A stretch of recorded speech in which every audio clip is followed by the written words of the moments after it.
क्या हुआ? डॉक्टर, इसने अचानक चिल्लाना शुरू कर दिया और मेरे बार बार पूछने पे बताया कि वो उसे कब्र में दफना देना चाहती है, उस पर मिट्टी डाल रही है। और मिसेस पिंटो उसे जिंदा ही कब्र में दफना देना चाहती है। नो तिमिर, देखो बेटा, तुम्हें कुछ भी नहीं हुआ है। तुमने जरूर कोई बुरा सपना देखा होगा। देखो, तुम तो यहाँ पर हमारे क्लिनिक में हो, कब्रिस्तान में थोड़ी। और मिसेस पिंटो भी यहाँ पर नहीं है। यहाँ तो हम तुम्हारे साथ हैं। और कहाँ है मिट्टी? देखो।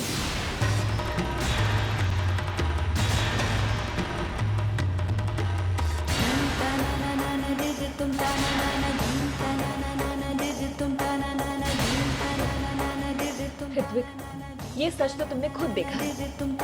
ये तो तिमिर की कल्पना नहीं हो सकती है ना। अगर उसने अपने कमरे से बाहर कदम तक नहीं रखा तो ये मिट्टी उस पर कहां से आ गई? क्या यही सच है कि वो जो कह रहा है वो सच है? दुर्गा, आंखों देखी बात को झुठलाया भी नहीं जा सकता। अगर ठंडे दिमाग से सोच समझ कर देखा जाए तो फिर ऐसा कैसे हो सकता है? एक इंसान जो मर चुका है वो तिमिर के साथ ऐसा क्यों और कैसे करेगा?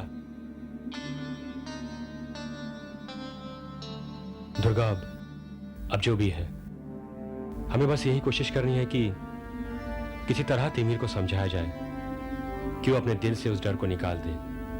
क्योंकि बच्चों के लिए ये सोच बिल्कुल ठीक नहीं है कि एक ऐसा इंसान जो कि मर चुका है उसे नुकसान पहुंचाना चाह रहा है। और अगर तुम भी इस सोच की शिकार हो गई तो फिर हम कभी भी तिमिर को इस सोच और डर से निकाल नहीं पाएंगे। तुम समझ रही हो ना मैं क्या कह रहा हूं?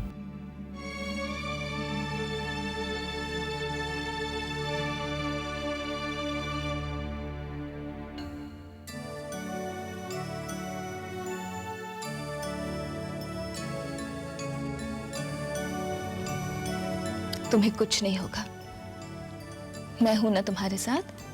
हाँ, और वो मिसेस पिंटो, उसे तो मैं तुम्हें हाथ भी नहीं लगाने दूंगी। वो तुम्हें कुछ नहीं कहेंगे क्योंकि वो तो भगवान जी के पास चली गई है ना? डोंट वरी, मैं यही हूं तुम्हारे कमरे के बाहर और किसी को भी बिना पूछे अंदर नहीं आने दूंगी। और बच्चा, तुम ही बताओ, मिसेस पिंटो क्यों तुम्हें कोई नुकसान पहुंचाना चाहेंगी? नहीं ना मेरा बेटा?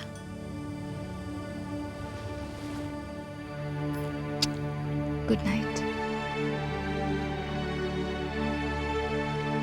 क्योंकि मैंने ही उसे मारा है, मैंने ही उसे मारा है।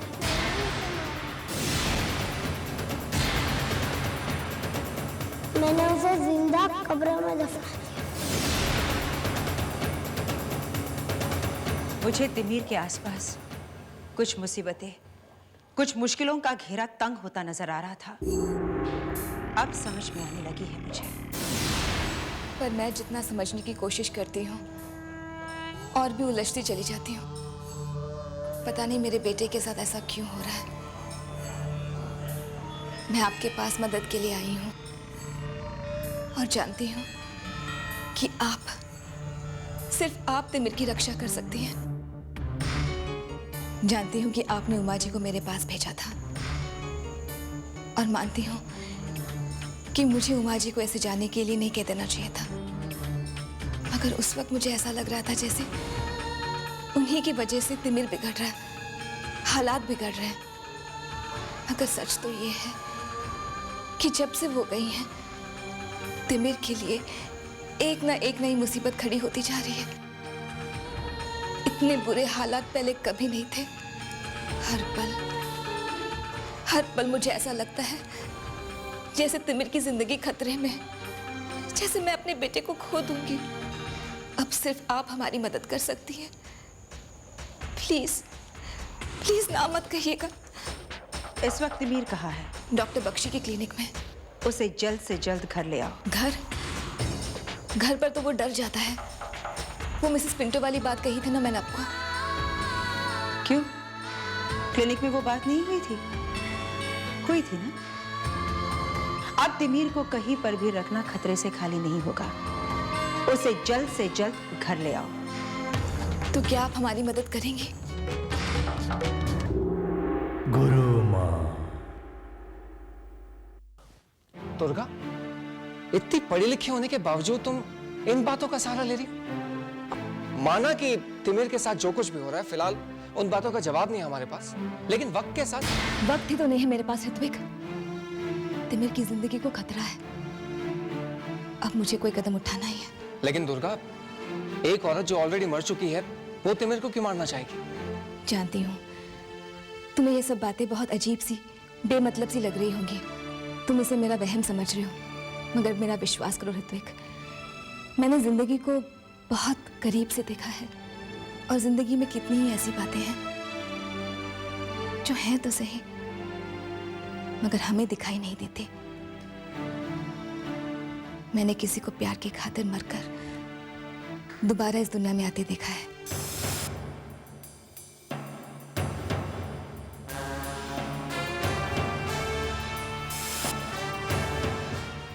मैं जानती हूँ और मानती भी हूँ, इस दुनिया से परे भी एक संसार है, जहाँ से वो लोग जिनकी इच्छाएं इस जीवन में अधूरी रह जाती है या असमय मृत्यु हो जाती है, वो हमारी जिंदगियों को छूने की कोशिश करते हैं। और मिसेस पिंटो भी तिमिर तक पहुंचने की कोशिश कर रही हैं। लेकिन क्यों? क्यों मैं नहीं जानती, मगर मैं मिसेस पिंटो को उसके इरादे में कामयाब नहीं होने दे सकती। तभी तुम उस औरत की मदद ले रही हो जो कि अजीब सी तंत्र मंत्र की विद्या जानती है। मेरे सामने और कोई रास्ता नहीं है। प्लीज ऋत्विक, एक दोस्त समझकर क्या इस मुश्किल राह पर मैं तुम्हारे साथ की उम्मीद कर सकती हूँ? ठीक है, आई प्रॉमिस, एक दोस्त होने के नाते मैं तुम्हारा साथ दूंगा। Thank you.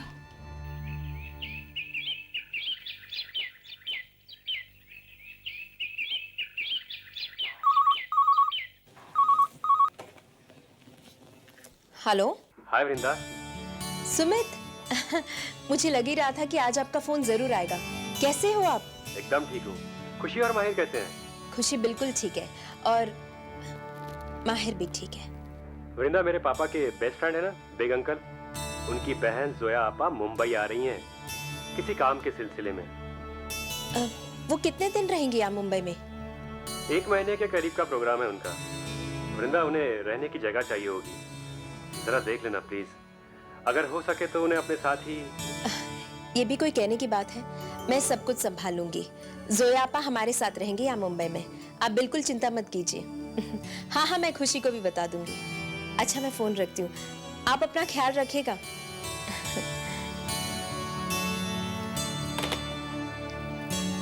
सोया आपा।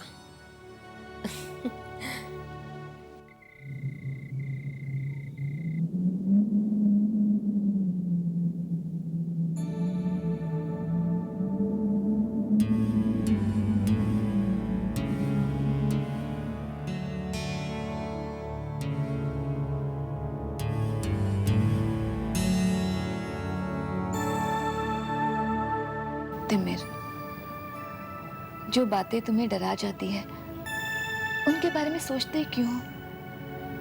अपना ध्यान अच्छी अच्छी बातों पर लगाया करो। जो तुम्हें अच्छा लगता है उस काम पर अपना ध्यान लगाया करो। मैंने तुम्हें ड्रॉ करने के लिए कहा था ना, कुछ बनाओ, उसमें रंग भर दो। तुम्हें तो ड्राइंग करनी अच्छी लगती है ना, पर देखो तुमने तो कुछ भी नहीं बनाया। चलो कोई बात नहीं है, बहुत देर हो गई है, उठो, ब्रश करो और फिर सो जाओ। ओके, चलो उठो।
मुझे ऐसा क्यों लग रहा है जैसे तिमिर मुझे बुला रहा है।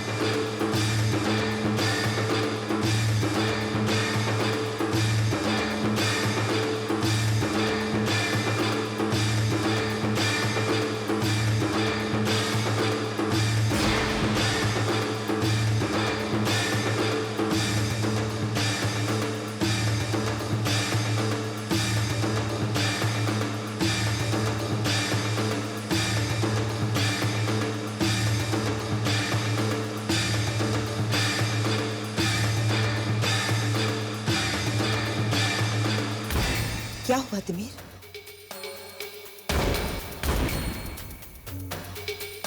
वो वहाँ है। जानती हूँ, मैं उसका यहाँ होना महसूस कर सकती हूँ, लेकिन अब तुम्हें डरने की कोई जरूरत नहीं है। मैं हूं ना तुम्हारे साथ।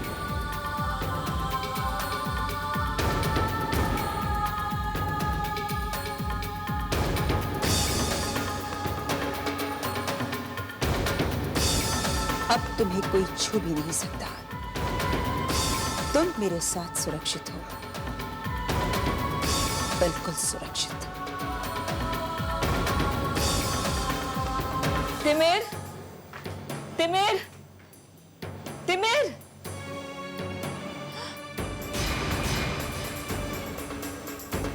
हे भगवान, कहाँ गए तिमिर? मैं जानती हूँ, मैं जानती हूँ कि तुम यही हो, और मैं ये भी जानती हूँ कि तुम्हारे इरादे क्या है। तिमिर को नुकसान पहुंचाना चाहती हो ना तुम, लेकिन ऐसा नहीं होगा। मैं ऐसा नहीं होने दूंगी। तिमिर का पीछा छोड़ दो, क्योंकि अब तुम अपने इरादों में कामयाब नहीं हो पाओगे। मेरे होते हुए तुम तिमिर का बाल विवाह का नहीं कर पाओगे। तुम्हें यहां से जाना ही होगा, क्योंकि तुम जैसे आत्माओं के साथ कैसे बर्ताव करना है ये मैं अच्छी तरह से जानती हूं।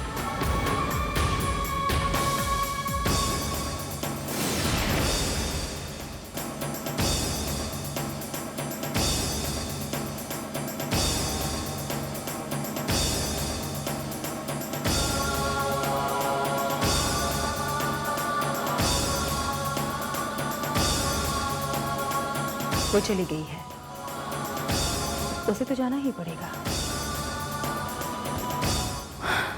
मिसेस पिंटो का इस दुनिया से जाना मेरे लिए इस घर में आने का सबब बन गया। मैंने इस मौके को सही पहचाना। जानती थी मैं कि तिमिर के साथ क्या होगा, और दुर्गा मां होने के नाते इतना घबरा जाएगी, और उसकी घबराहट उसे और किसके पास लेकर जाएगी? मेरे पास ही।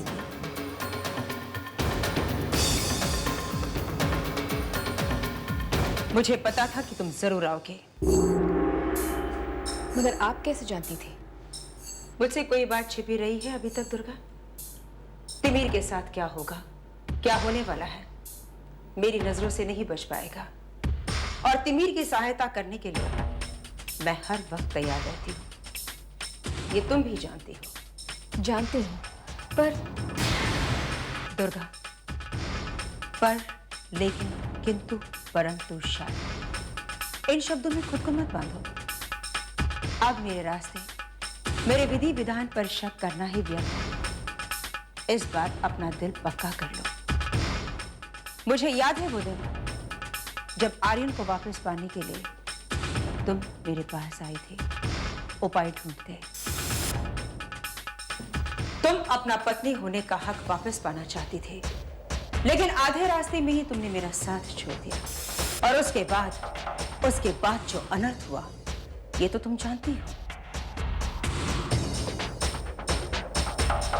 तुम्हें एक बार फिर एक अहम फैसला करना है। तुम चाहती क्या हो? एक बार पत्नी बनकर सोचा था, लेकिन इस बार मां बनकर सोचो। क्या तुम मुझ पर पूर्ण रूप से विश्वास करने के लिए तैयार हो? हाँ? क्या तिमिर की जिंदगी की रक्षा करने के लिए तुम मेरे बताए हुए रास्ते पर चलने के लिए तैयार हो